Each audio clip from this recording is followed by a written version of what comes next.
आप सभी को प्रभु यीशु मसीह के पवित्र और मीठे नाम में मैं नमस्कार करता हूं। आज की शाम को एक बार फिर आप सभी का मैं धन्यवाद करता हूं जो आपने अपना कीमती वक्त हमें दिया। उस खुदा के लिए हम धन्यवाद करते हैं कि उसने हमें ये जिंदगी दी है। आप सभी जितने इस वक्त मेरे लाइव पर है, मैं सारे लोगों का कमेंट्स देख पा रहा हूं। प्रेज द लॉर्ड, जय मसीह की। प्रभु हम सबको बहुत आयत की आशीष दे, प्रभु की महिमा हो। आप सबके प्यारे प्यारे कमेंट्स और इतना साथ जो हमें मिलता है, हमें खुशी होती है कि प्रभु में जो परिश्रम हमारा है वो कभी भी व्यर्थ नहीं जाएगा। लेकिन हमारा उद्देश्य सिर्फ यही है कि नए यरूशलेम का प्रचार करें और आत्माओं के परमेश्वर की बातों तक हम पहुंचा पाएं। वही खुदा है जिसने हमें सिरजा है। आज का वचन जो पाप को मान लो, ये सबसे पहले मेरी अपनी जिंदगी के लिए है और परमेश्वर ने मुझसे पहले बातें की। परमेश्वर का वचन कहता है कि सबने पाप किया और सब महिमा से रहित है। ज्यादा अच्छा ये है ना कि मैं स्वीकार करूं कि मेरी जिंदगी में खुदावन मैंने जाने और अनजाने में सच में मैंने पाप किए हैं, ऐसे कार्य किए जो तुझे नहीं सोहते, और मैं पवित्र आत्मा को तो धोखा नहीं दे सकता ना, और हम परमेश्वर को भी धोखा नहीं दे सकते। वो लहू हमारे लिए बहा, उस खुदा ने बहाया। उसका अनुग्रह है कि हमने ये जिंदगी पाई है। उसकी दया है हमारे ऊपर कि हमने ये जिंदगी पाई है। इसलिए लहू के सिवा हमारे पास और कोई दूसरा उपाय नहीं है उस परमेश्वर के अनुग्रह में आए के बगैर। पिता परमेश्वर, हम सभी मिलकर एक मन और एक विचार होकर आपकी पवित्र सामर्थ्य सुरक्षा में आते हैं। खुदावन हम पर दया करें, दया करें, हमें एक मन एक आत्मा करें प्रभु। हमारे लाइव को और हर एक के मोबाइल को और हर एक जो जिस भी माध्यम से आज के सुसमाचार को देख रहा है, मेरे खुदावन हर एक का हर इंस्ट्रूमेंट और उनका हर डाटा और हर इंटरनेट यीशु के पवित्र नाम में सुरक्षित रहे, ताकि ना आराधना में कोई रुकावट आए प्रभु, ना वचनों में कोई रुकावट आए। हमारे इंटरनेट, हमारी कनेक्टिविटी, हमारे हर एक इक्विपमेंट्स को आपके हवाले करते हैं। लूसीफर, तू पहले ही हारा हुआ है। तेरी हर एक शक्तियों को हम यीशु मसीह के पवित्र नाम से नकारते हैं। हम अपने पापों को अपने जीवते परमेश्वर की ओर मानेंगे। तेरी बातों को क्यों सुनेंगे? क्यों सुनेंगे? तू कौन है?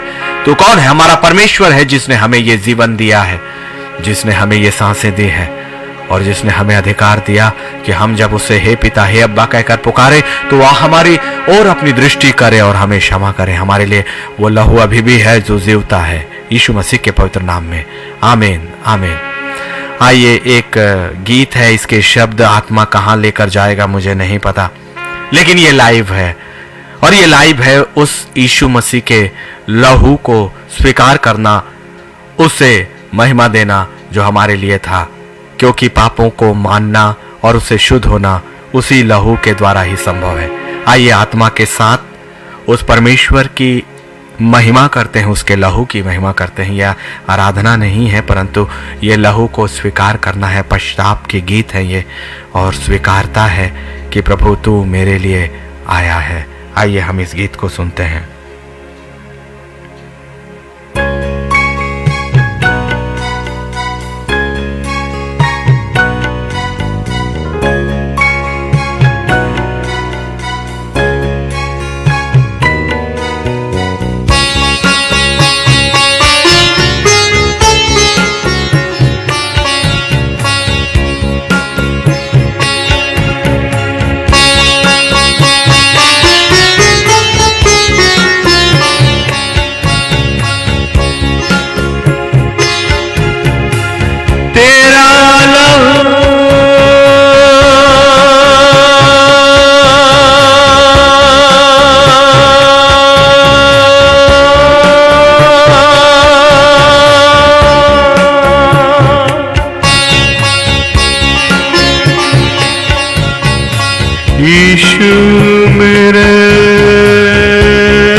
लहू का कतरा कतरा बहा,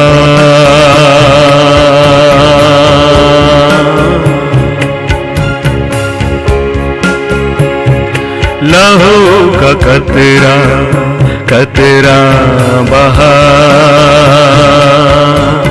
वो मेरे गुनाह का था। लहू का कतरा कतरा बहा, वो मेरे गुनाह का था। वो खून की धार बहे, वो मेरे शिफा का था।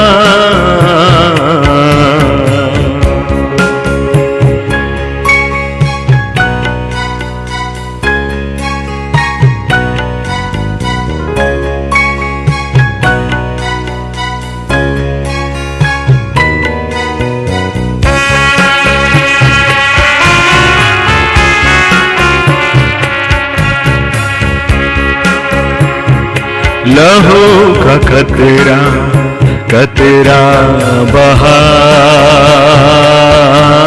वो मेरे गुनाह का था। लहू का कतरा कतरा बहा, वो मेरे गुनाह का था। वो खून की धार बहे, वो मेरे शिफा का था।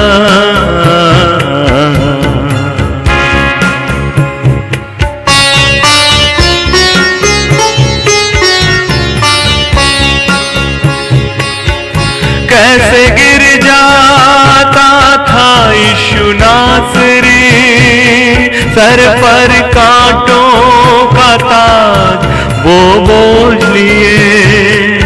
कैसे गिर जाता था यीशु नासरी, सर पर कांटों का ताज वो बोझ लिए।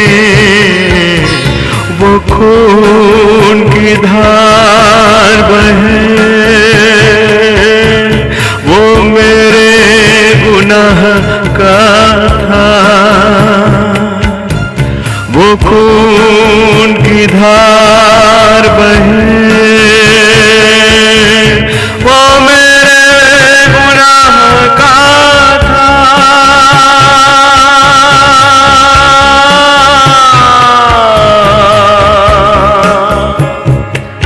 पाप तो मेरे थे खुदावन, लेकिन कीमत तूने चुकाई।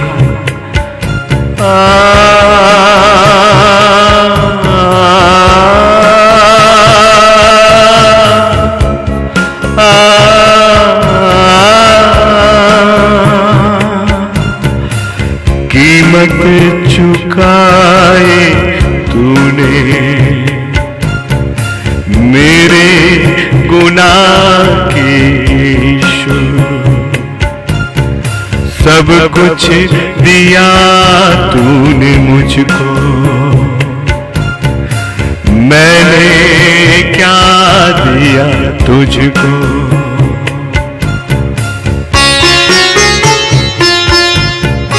कीमत चुकाई तूने मेरे लिए मेरे यीशु।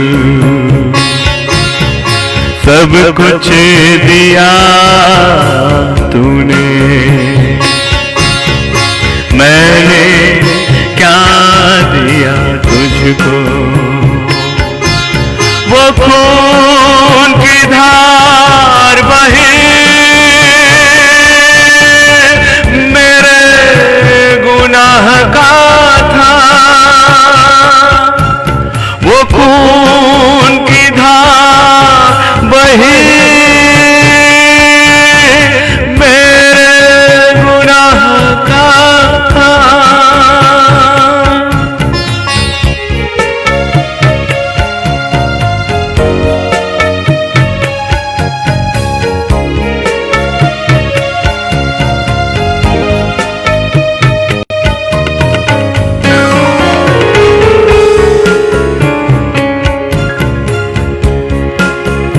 माँ की आंखों में आंसू थे, बेटा चला जा रहा था।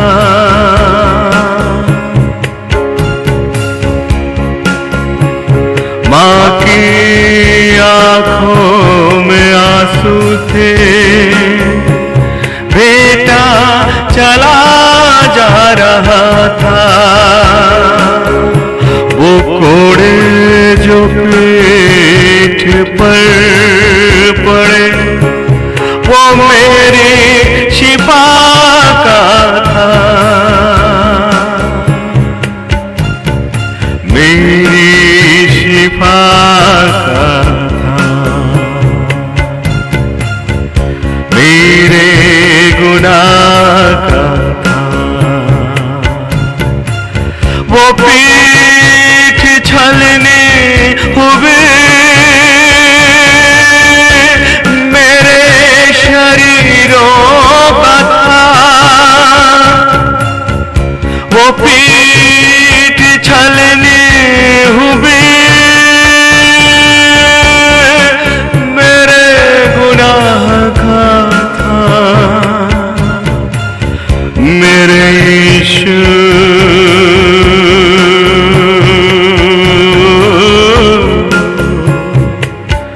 तू मेरे लिए ही हुआ, मेरे लिए ही चढ़ा। तू मेरे लिए वध हुआ, मेरे यीशु में क्या दूं। ऐ मेरे खुदा तुझको कहा, तेरे लिए ये जीवन वो मेरे गुनाह का था।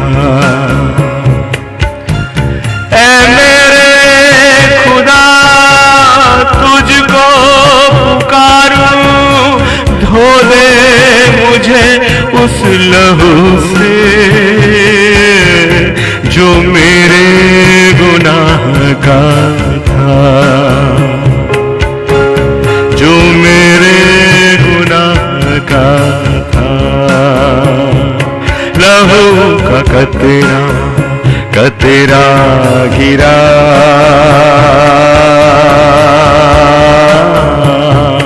लहू का कतरा कतरा गिरा। वो मेरे गुनाह का था। वो खून की धार बही, वो मेरे शिफा का था।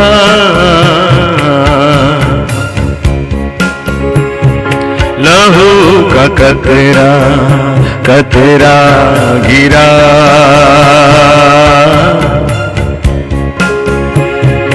लहू का कतरा कतरा गिरा।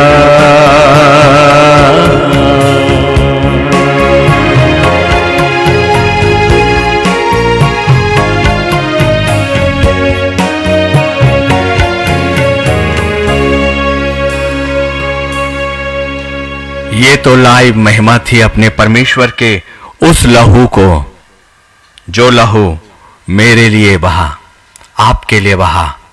और बिना लहू बहाए पापों की क्षमा कहाँ थे।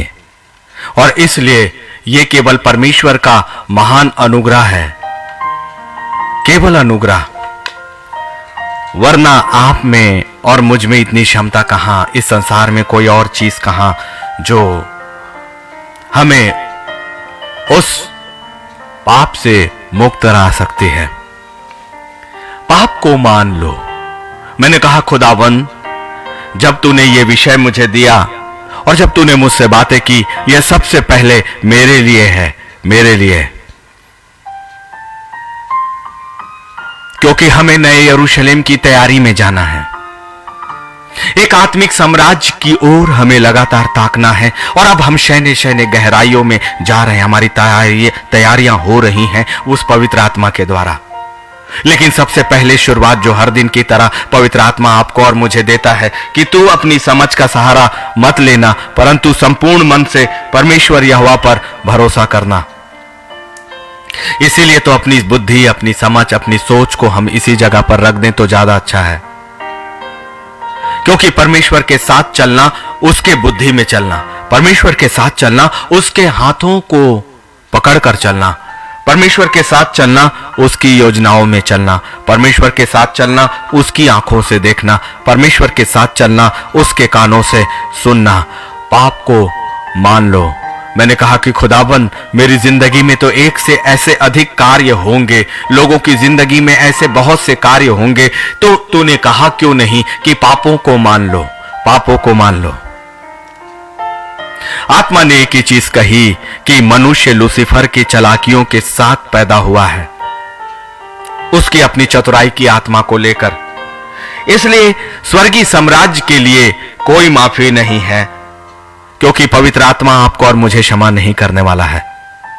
यदि हमारी जिंदगी में एक छोटी सी चीज भी है जो पवित्र सिंहासन के विरोध में है, तो वो हमारी जिंदगी का पाप होगा। इसलिए एक पाप का एक अंश ही काफी है हमें रोकने के लिए, और रुक जाएगा सब कुछ, क्योंकि ज्योति और अंधकार का कोई मेल कभी नहीं है। इसलिए यदि हमारी जिंदगी में पाप बड़े और छोटे नहीं, एक भी छोटी सी चीज भी जो खुदा की वेदी के सामने योग्यता नहीं रखती, हमें रोक देगी। इसलिए खुदा ने कहा कि मैं बड़ी गिनती नहीं, एक अंश की गिनती को करता हूं। पाप को मान लो, परंतु पाप के अंश को भी मान लो। मानने के सिवा और कोई दूसरा उपाय नहीं। मैंने कहा प्रभु, ये मानने में क्या है?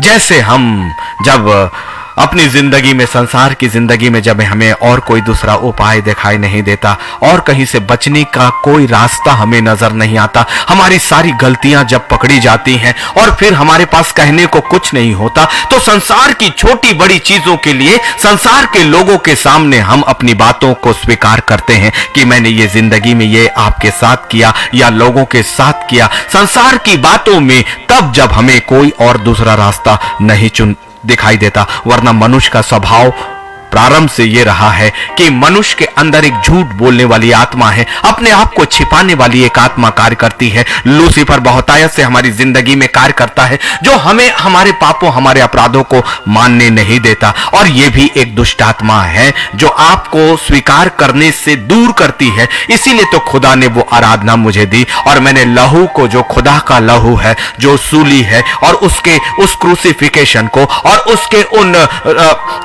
खोपड़ी के स्थान तक जाने को और उसकी मां की वेदना को, और जो लहू उसका बहा वो मेरे लिए था, उसकी पीठ जो चिथड़े हुई ये मेरे लिए हुई, ये पापों को मानने की गवाही थे। और इसीलिए आज स्तुति हुई, अपने परमेश्वर के लहू को महिमा दिया, हमने स्वीकार किया और ये माना है। उस गीत में वो आराधना नहीं थी, परंतु वो अंगीकार था, अंगीकार था कि लहू का कतरा कतरा बहा वो मेरे गुनाह का था, वो मेरे ही गुनाह का था। कैसे यीशु तू गिर जाता था उन रास्तों पर, और तेरे सर पर जो ताज था वो कांटों का था, जबकि तू महान स्वर्गीय साम्राज्य का मालिक है। इतना महान खुदा सिर्फ मेरे लिए कांटों का ताज पहनकर आया, और कोड़ों की मार सही जो मेरे शरीर को चिथड़े होने थे, जो अनंत काल की जिंदगी में मेरी शरीर, मेरी आत्मा, मेरी जिंदगी को जाना था, वो सब कुछ उसने अपने ऊपर सह लिया। और मुझे जो 3 मेजर हार्ट अटैक आए, उसे भी सलीब ने अपने ऊपर उठा लिया था। तभी तो 20 वर्षों की मेरी जिंदगी मुझे मेरे खुदा के द्वारा मिली। ये वचन सबसे पहले मेरी जिंदगी के लिए है। पाप तो पाप है, उसकी गिनती नहीं, और परमेश्वर के साम्राज्य में छोटी और बड़ी नहीं, हर तरह से पूर्णता के साथ, क्योंकि मेरा यीशु एक शुद्ध मेमना था, और शुद्ध मेमना आपके लिए बलिदान हुआ है। वो मनुष्य नहीं था, वो पवित्र आत्मा के द्वारा उत्पन्न हुआ एक वचन था, और इसीलिए वो किसी मनुष्य के द्वारा उत्पन्न नहीं हुआ, इसलिए एक निष्पाप मेमना आपके और मेरे लिए बलिदान हुआ है। इसलिए हमें भी अब उसके द्वारा पूरी तरह से निष्पाप होने का अधिकार भी है और यही हमें होना भी है। इसलिए हमारे छोटे और बड़े नहीं, पूर्णता और पूर्णता और पूर्णता, क्योंकि एक पूर्ण मेमना, पूरी तरह से पवित्र मेमना आपके लिए बलिदान हुआ। इस संसार के बलिदान में तो ना जाने कितनी अशुद्धता भी हो सकती है, लेकिन वो लहू जो बहा क्रूस पर, वो इस संसार का किसी मनुष्य का लहू था ही नहीं, वो तो स्वर्ग का था जो वचन देधारी हुआ था और परमेश्वर की ओर से था। इसीलिए वो लहू सब लहू में अलग है, क्योंकि वो स्वर्गीय है, वो स्वर्गीय है। उसके सिवा इस संसार का सारा लहू इस संसार का है, चाहे वो भेड़ों का हो, बकरियों का हो, चाहे किसी तरह का हो, और चाहे वो मनुष्य का हो, हर तरह की चीजों का लहू इस संसार का है। लेकिन मेरे यीशु का लहू इस संसार का नहीं, वो आत्मिक साम्राज्य का है, और वही आपको आत्मिक साम्राज्य के लिए तैयार कर सकता है, धो सकता है। इसलिए पाप को मान लो, पाप को मान लो, पाप को मान लो, पाप को मान लो। लूसीफर हमेशा ये कहेगा कि तुमने पाप किया ही नहीं, इतना तो चलता है, ये तो छोटी चीज है। लेकिन वो चालाकियों की आत्मा बड़ी चालाकी के साथ वचन को आपसे चुराता है। यदि वो उथली भूमि पर है तो तुरंत, और यदि झाड़ियों के बीच में है तो वो उसे दबाएगा। लेकिन हमें तो यीशु के लहू में अपने आप को अंदर तक सींचना है पूरी, ताकि हमारी आत्मा में वो वचन रच बस जाए और असत्य की आत्मा का हम विरोध करेंगे, लूसीफर का, क्योंकि हमारा सबसे बड़ा शत्रु वही है और हमारे प्रचार का भी सबसे मुख्य उद्देश्य उसी का है कि उसकी हर एक असत्य बातों को हम बाहर करें, उसे नकारें। इसलिए पहला यूहन्ना 1:9 आपके सामने पवित्र आत्मा रखता है। यदि हम अपने पापों को मान लें तो वह हमारे पापों को क्षमा करने और हमें सब अधर्म से शुद्ध करने में विश्वास योग्य और धर्मी है। कौन? वो यीशु नासरी, जिसने आपके लिए आपके पापों को उठाया और खुद अधोलोक में उतरा, मृत्यु को जिसने अपने लिए सह लिया, अपने शरीर में सब रोगों को भी सह लिया और समस्त पृथ्वी के समस्त पापों का बोझ सिर्फ मनुष्य के रूप में अपने कंधे पर उठाया। इसलिए सलीब साधारण नहीं है, सलीब केवल ईसाइयों का एक चिन्ह नहीं है,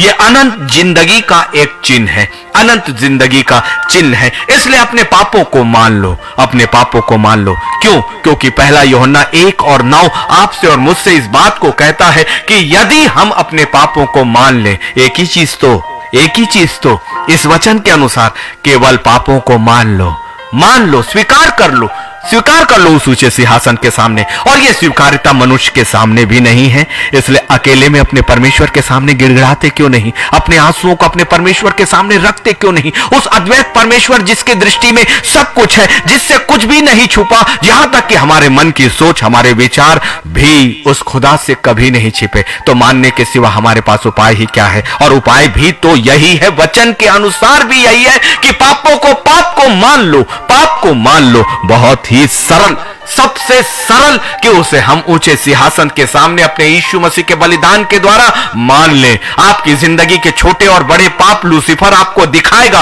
आपकी जिंदगी के उन सारे शरीर के अभिलाषाओं के कामों को लूसीफर आपके पास लेकर आएगा। लेकिन एक बात जो खुदा ने कहा, जो मुझ में है वो नई सृष्टि है, देखो पुरानी बातें बीत गई और अब सब नई हो गई है। ये हमारे लिए उसके बाद का वचन है। अपने पापों को मान लो, क्योंकि पहला यूहन्ना 1:9 अभी भी हमें अवसर दे रहा है हमारी जिंदगी में कि हम अपने पापों को मान लें, तो हमारे पापों को क्षमा करने में वो विश्वास योग्य है, वो हमें सब अधर्म से शुद्ध करने में विश्वास योग्य है, क्योंकि वही विश्वास का स्रोत है, वही विश्वास योग्य और वही धर्मी है। इसलिए वही हमें धर्मी ठहराएगा। ये संसार नहीं, आपका खुदा आपको धर्मी ठहराता है। ये संसार नहीं, पवित्र आत्मा आपके धर्मी होने के लिए गवाही देगा परमेश्वर के सामने। और ये संसार चाहे कुछ भी कहे, पवित्र सिंहासन के पास ये अधिकार है कि वो आपके विश्वास के अनुसार आपको धर्मी ठहराए। इसलिए मनुष्यों पर निर्भरता नहीं, मनुष्यों की जुबानों पर नहीं, अपने खुदा की वेदी के सामने हमें विश्वास योग्य और धर्मी ठहरना है। इसलिए पाप को मान लो उस सिंहासन के सामने,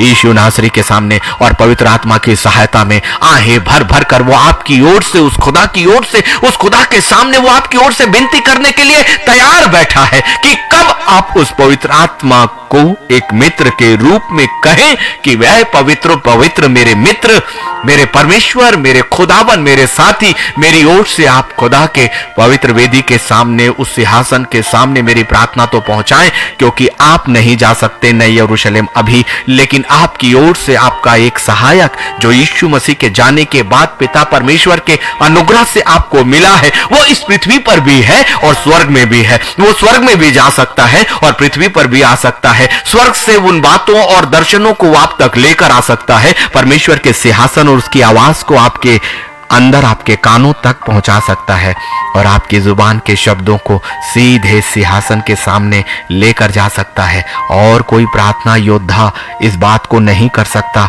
क्योंकि वो मनुष्य है और अब मनुष्य बिना न्याय के और बिना सातों तुरहियों के फूके जाने और बिना यरूशलेम के 12 फाटकों में प्रवेश करने के अधिकार के बगैर वो नहीं जा सकता। लेकिन पवित्र आत्मा अभी भी जाता है, अभी भी आता है, अभी भी जाता है, अभी भी आता है। इसलिए ऐसे योग्य और धर्मी और विश्वास योग्य सहायक और मध्यस्थ के रहने के सिवा हमने अपने पापों का अंगीकार किसके सामने किया है? या तो छुपाया या मनुष्यों के सामने। यह अंगीकार तो खुदा की वेदी के सामने, जो पवित्र आत्मा आपकी ओर से आहे भरेगा ना, उस खुदा की वेदी के सामने उससे ले लो।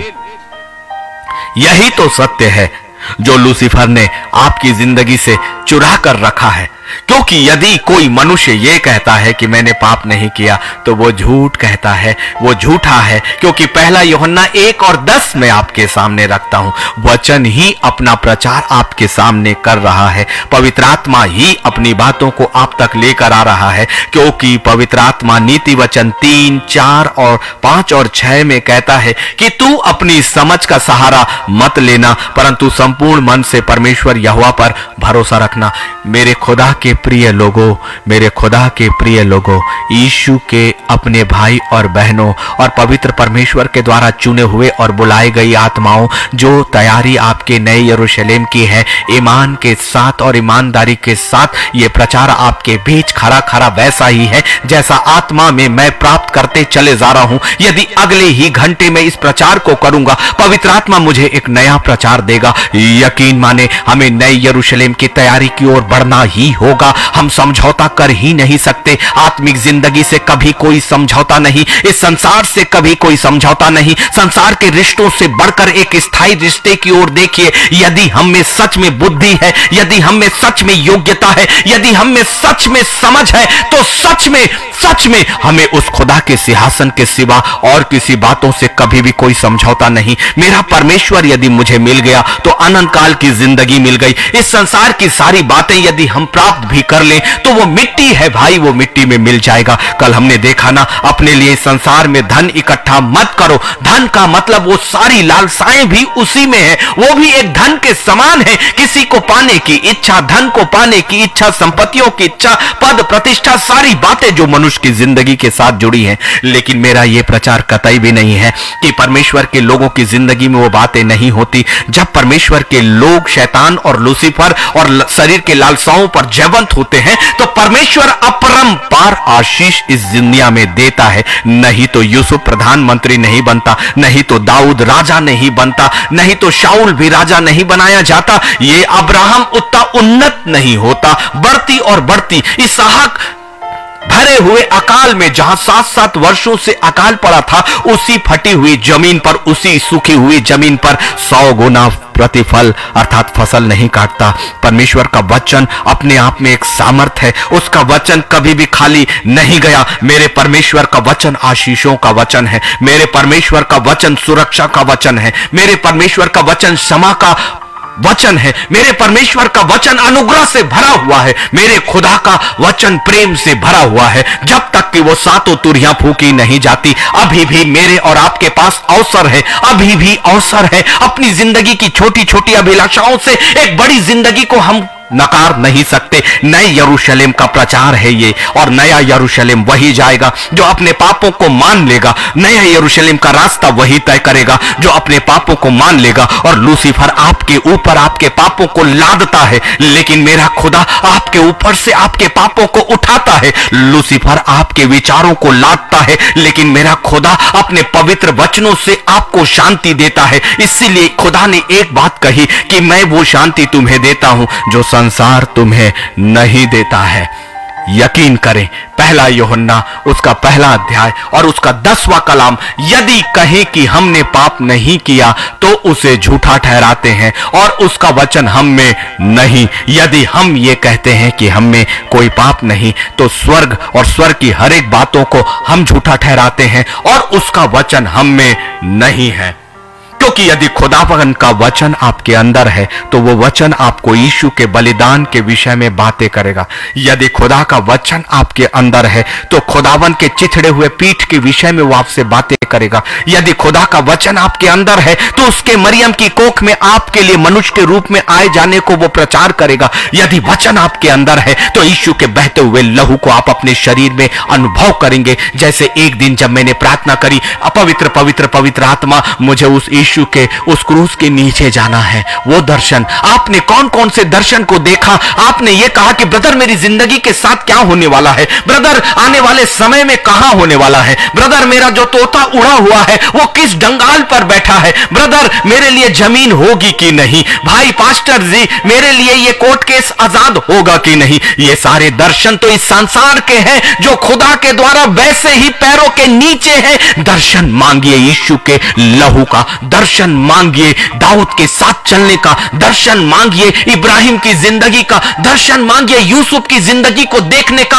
और वो पवित्र आत्मा उन जगहों पर आपको लेकर जाएगा। दर्शन मांगिए लाल समुद्र को 2 हिस्सों में बंटते हुए देखने का, दर्शन मांगिए स्वर्गीय साम्राज्य का, दर्शन मांगिए कि मैं अग्नि में रथों को देख सकूं, दर्शन मांगिए कि मैं अग्नि में तलवारों को देख सकूं, दर्शन मांगिए कि एलीशा और एलिया के कार्यों को मैं अपनी खुली आंखों से देख सकूं, दर्शन मांगिए कि जैसे पानी में डूबी हुई लकड़ी कैसे जली प्रभु, वो सामर्थ कैसे उतरी, कैसे गिदोन के हाथों में वो सामर्थ उतर गई, कैसे 300 लोगों ने लाखों और अनगिनत लोगों को नाश किया है प्रभु, कैसे तेरी सेना उतरती है, कैसे तेरी सेना चलती है, कैसे तेरा बाड़ा हमारे चारों ओर बंधता है। ये वास्तविक दर्शनों को छोड़कर हमने दुनिया के दर्शनों में अपने आप को गिरा दिया है, और वो कभी भी आपके पाप का अंगीकार नहीं कराएगा।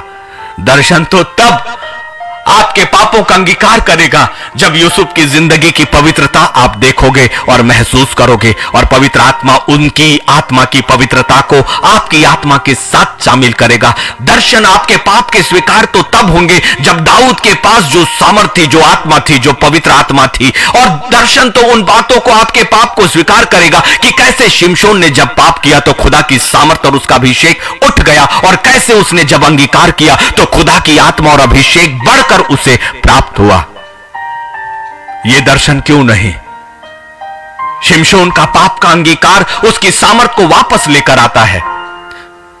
दाऊद का व्यभिचार का अंगीकार करना उसकी जिंदगी में एक ऐसे पुत्र को जन्म देता है उसी महिला से जिसके साथ व्यभिचार की संतानें उत्पन्न हुई और वो मर गई, लेकिन उसी कोख से, केवल अंगीकार के कारण, उसी कोख से, उसी बेतशेबा की कोख से सुलेमान पैदा हुआ जो परमेश्वर का नाज़ीर था, जिस पर परमेश्वर का सबसे ज्यादा अनुग्रह हुआ, क्योंकि वो उसने उसे संपूर्णता के साथ पवित्र आत्मा दिया, क्योंकि उसके जैसा बुद्धिमान कोई भी नहीं था। यह है पाप को मानने का परिणाम परमेश्वर के सामने। जब वो व्यभिचार के पापों को परमेश्वर बिसराता है, हमारी जिंदगी के बड़े बड़े कामों को बिसराता है, तो हमारी जिंदगी में अभी भी वो परमेश्वर जो दाऊद का खुदा है वो आपका भी खुदा है। अभी हमारे पास मौका है, वरना जैसे ही ये देह समाप्त होगी और मिट्टी मिट्टी में मिल जाएगा, कोई ये ना सोचे कि मैं 30 का हूं, कोई ये ना सोचे कि मैं 22 वर्ष का हूं, कोई ये ना सोचे कि मैं 80 वर्ष का हूं। जिंदगी तो घास में ओस के समान है। ये वचन कहता है जो सुबह तो होती है लेकिन दोपहर नहीं होती। किसने अपनी जिंदगी की घोषणा करी? कौन अपनी जिंदगी की, अपनी आयुओं को, अपनी सांसों को गिन सकता है? इतनी अस्थाई जिंदगी के बावजूद, इस सच्चाई को जानने के बावजूद हमने अपने जीवन की कल्पनाओं को खुद किया है। लेकिन मान लीजिए ना, अपने पापों को मान लो, मान लो, मान लो, मान लो, मान लो, क्योंकि रोमियो 3:23 हमें ये बात को समझाता है। इसलिए कि सबने पाप किया है और परमेश्वर की महिमा से रहित हैं। इसलिए यदि हम नहीं मानते तो कोई जाने या ना जाने, आप भी जानो या ना जानो, सबने अर्थात हमने सबने पाप किया है, सच में पाप किया है। और यदि पाप किया है तो परमेश्वर की महिमा से भी हम रहित हैं। फिर उस परमेश्वर की महिमा में हम कैसे जा सकते हैं? परमेश्वर की महिमा से रहित होने का मतलब परमेश्वर की वेदी के सामने जाने का अधिकार हमें नहीं है। परमेश्वर की महिमा उसके मुख का तेज है, परमेश्वर की महिमा उसका सिंहासन है, परमेश्वर की महिमा उसका वो तीसरा स्वर्ग है जहां प्रभुओं का प्रभु और राजाओं का राजा भी उसके दाहिने हाथ विराजमान है। इसीलिए यदि सबने पाप किया है और उसकी महिमा से रहित है, इसका मतलब भेद यही है कि हम अपने जीवन में बिना पापों को माने कभी भी पवित्र परमेश्वर की महिमा अर्थात उसके मुख के सामने अर्थात उसके स्वर्गीय स्थानों में प्रवेश कर ही नहीं सकते। उसके बावजूद भी, इस सच्चाई के बावजूद, इतने भेदों के खुलने के बावजूद भी हमने ना जाने कहां कहां किस किस तरह से अपने अगवे हमने खड़े कर लिए हैं। मनुष्यों पर भरोसा सबसे व्यर्थ है, चाहे वो मैं ही क्यों ना हूं। हर वो वचन जो मैं कहता हूं, हर वो प्रचार जो मैं करता हूं, वो पवित्र खुदावन के वचनों से जरूर देखें और पवित्र आत्मा से वो सहायता मांगे। मेरी बातें नहीं परंतु पवित्र आत्मा की बातें ही सही ठहरे पाए और खुदा का वही वचन आपकी जिंदगी में काम करने पाए। क्योंकि रोमियो 3:24 आपसे और मुझसे कुछ कहता है, परंतु उसके अनुग्रह से, उस छुटकारे के द्वारा जो मसीह में है, सेत में धर्मी ठहराए जाते हैं। क्या वचन आपके सामने नहीं है? उसके अनुग्रह से, आपके कामों से नहीं, आपकी धार्मिकता से नहीं, आपके धर्म के कामों, आपके प्रचार से नहीं। मैं ये निरंतर आपके सामने कहता आ रहा हूं। आपकी स्तुति से नहीं, आपके वचन को गोदने से नहीं, आपकी आराधना को सुनने से नहीं, परंतु केवल और केवल परमेश्वर के अनुग्रह के द्वारा जो यीशु मसीह में है, बिना यीशु मसीह में। और इसके लिए आपसे कुछ नहीं मांगा गया, एक तरफा। इसीलिए वचन कहता है, सेत में धर्मी ठहराए जाते हैं। आप धर्मी ठहराए जाओगे परमेश्वर के अनुग्रह से। आप धर्मी ठहराए जाओगे केवल यीशु मसीह के द्वारा। आप धर्मी ठहराए जाओगे उसके पवित्र लहू का आपके लिए सेत में दे दिए जाने के द्वारा। ये मैं नहीं, रोमियो 3:24 अपने आप को प्रचार करता है, परंतु उसके अनुग्रह से, उस छुटकारे के द्वारा जो मसीह यीशु में है, सेत में धर्मी ठहराए जाते हैं। इसलिए क्या हम अपने अंगों की दासत्वता में चले जाएं? इंसानों की कमिटमेंट में चले जाएं?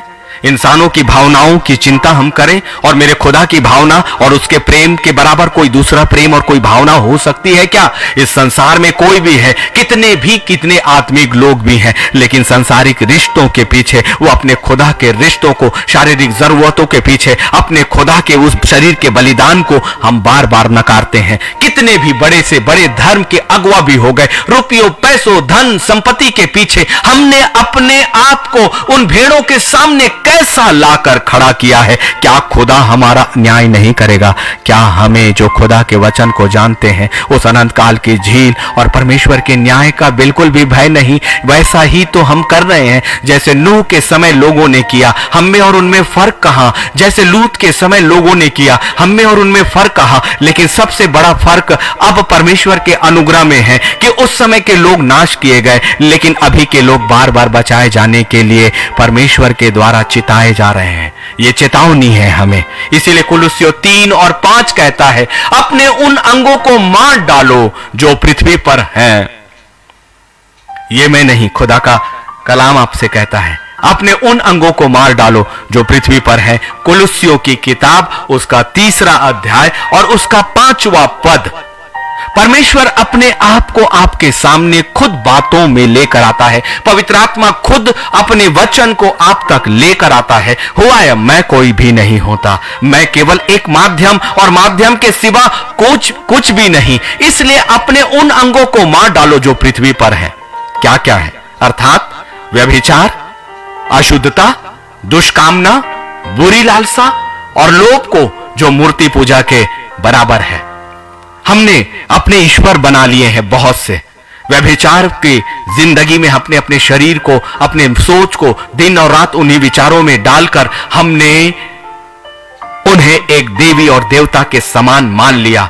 अशुद्धता, दुष्कामना, बुरी लालसा और लोभ को जो मूर्ति पूजा के बराबर है, इन अंगों को मार डालो। खुदा कहता है इसे मार डालो, इसे जीवित ही मत रहने दो, अपनी जिंदगी में जीवित ही मत रहने दो। अशुद्धता को जीवित मत रहने दो, दुष्कामना को जीवित मत रहने दो, बुरी लालसा को जीवित मत रहने दो, लोभ को जीवित मत रहने दो। और ये सारे कलाम सबसे पहले मेरे खुद के लिए, क्योंकि मैं एक अगवा और एक खुदा का जन, एक मध्यस्थ बन के मैं आपके बीच में आया हूं। इसलिए सबसे पहली वाणी तो मेरी जिंदगी और मेरे विचारों के लिए, और तब वो मेरी जुबान से होकर आप तक। सबसे पहला न्याय तो मेरा, सबसे पहला न्याय तो मेरा कि मैंने अपने खुदा के लोगों को कैसी चरवाही की है, कैसी चरवाही की है, कैसे। क्योंकि आप केवल सुनने वाले कहां बनने वाले हो, आप इसलिए सुन रहे हो कि कल को खुदा का वचन आपकी जिंदगी से लोगों की जिंदगी में फैल जाए। मैंने एक दिन कहा था ना, ये आत्माओं का बहाव है।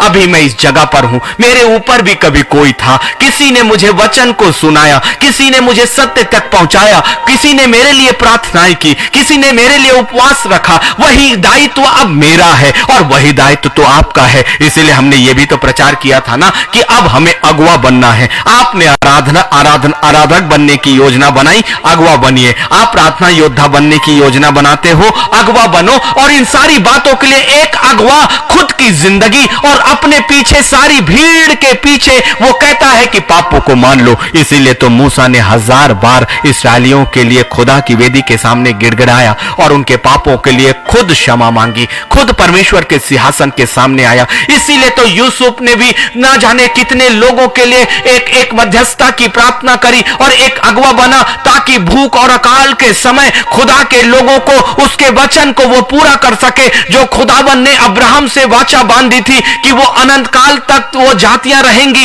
वो अनंत काल तक तुझसे जो जाति उत्पन्न होगी। इसलिए जब भूख और अकाल पूरी पृथ्वी पर आया, परमेश्वर ने उससे पहले अपने अगुवे को तैयार किया था ताकि वो खुदा की वेदी के सामने अंगीकार करे। एक अगुआ आपकी जिंदगी के लिए, आपकी आत्मिक जिंदगी के लिए, आपके पापों को खुद मानता है प्रभु की वेदी के सामने, यीशु मसीह के सामने। और वो यीशु नासरी आपके लिए खुदा की वेदी के सामने कहता है, प्रभु मैंने इनके लिए अपने आप को बलिदान किया है तेरी इच्छा के अनुसार, और मैंने अपना रक्त इनके लिए बहाया है, इसलिए इनके पापों को क्षमा करो। इसीलिए उसने कहा, जो कोई तुम मेरे नाम से मांगोगे, तुम्हारा पिता तुम्हारे लिए उन बातों को पूरा करेगा। यही भेद है, यही भेद है, क्योंकि वो आपकी ओर से आपके पापों को मानता है और पवित्र परमेश्वर के सामने अपने रक्त को रखता है, अपने शरीर को और अपने छिदे हुए हाथों को पिता परमेश्वर को दिखाता है। कहता, प्रभु आपकी इच्छा, आपकी योजना के अनुरूप मैं ही तो गया था। ये आपकी ही तो इच्छा थी कि इनके पाप शुद्ध किए जाएं, क्षमा किए जाएं और इनके पापों के बदले ये बलिदान हो। आपने तो मुझे ही वचन के रूप में भेजा था ना। जब तक आप यीशु मसीह के सामने अपने पापों को नहीं मान लोगे, वो यीशु आपके पापों के बदले अपने उन छिदे हुए हाथों को पिता परमेश्वर को कैसे दिखाए? कैसे? जब तक आप उस यीशु का नाम ना लो, उसे ना पुकारो, वो खुदा आपकी ओर से मध्यस्थता कैसे करे? इसलिए लूसीफर आपको पाप को मानने से, पाप को स्वीकार करने से रोकता है ताकि आप यीशु मसीह की मध्यस्थता को इस्तेमाल ना कर सको। इसलिए भजन संहिता में दाऊद कहता है 119 उसके 133 में, भजन संहिता 119 उसके 133 में, मेरे पैरों को अपने वचन के मार्ग पर स्थिर कर और किसी अनर्थ बात को मुझ पर प्रभुता ना करने दे। एक ऐसी प्रार्थना परमेश्वर से मांगिए ना कि प्रभु मैं स्वीकार करता हूं मेरी जिंदगी के लिए। लेकिन दाऊद जैसा व्यक्ति जब परमेश्वर के सामने गिड़गिड़ा रहा है, तो आप और मैं कौन हैं? दाऊद से तो कहीं हम स्थान नहीं रखते, उसके बावजूद वो दाऊद तक गिड़गिड़ाता है, अपने वचन के मार्ग पर स्थिर कर। मैं भी तो यही कहता हूं कि अपने वचन के मार्ग पर स्थिर कर, और आप भी यही कहे ना, अपने वचन के मार्ग पर स्थिर कर, किसी अनर्थ बात को मुझ पर प्रभुता ना करने दे। ये मनुष्य की सीमाएं हैं भाई। वो दाऊद तक हारता है अपने शरीर से, इसलिए पवित्र आत्मा की सहायता को मांगता है, यीशु नासरी की सहायता को मांगता है। उस वक्त यीशु नासरी की सहायता को मांगता है जब यीशु नासरी उसके वंश में आने वाला था, यिशै के संतान होने के नाते। और इसीलिए दाऊद ने उसे पहले ही प्रभु कह दिया। कितने भेद है ना। उसी यीशु से वो गिड़गिड़ा रहा है जो अभी पैदा ही नहीं हुआ, जो उसके वंश में ही आने वाला था। यही गहराइयां हैं। तो हमें तो मानना ही चाहिए, क्योंकि अब यीशु का बलिदान हो चुका। जब यीशु का वो रक्त उसके बलिदान से पहले इतना सामर्थी था कि दाऊद को अनर्थ बातों से छुड़ा सकता है, तो अब तो वो बलिदान आपके और मेरे लिए हो गया। इतने बड़े अनुग्रह के बावजूद भी यदि हम उसे अपनी जिंदगी में इस्तेमाल ना कर पाए तो फिर क्या लाभ। फिर देखिए ना दाऊद की ये भी प्रार्थना जो भजन संहिता 51 और 1 में 51 और 1 में कहता है, हे परमेश्वर अपनी करुणा के अनुसार मुझ पर अनुग्रह कर और अपनी बड़ी दया के अनुसार मेरे अपराधों को मान ले, मिटा दे। यही है पापों को मानना। जब दाऊद ये कहता है, दाऊद ये करता है, तो हमें भी तो वही करना चाहिए। नहीं तो वचन को हमने सीखा ही क्या।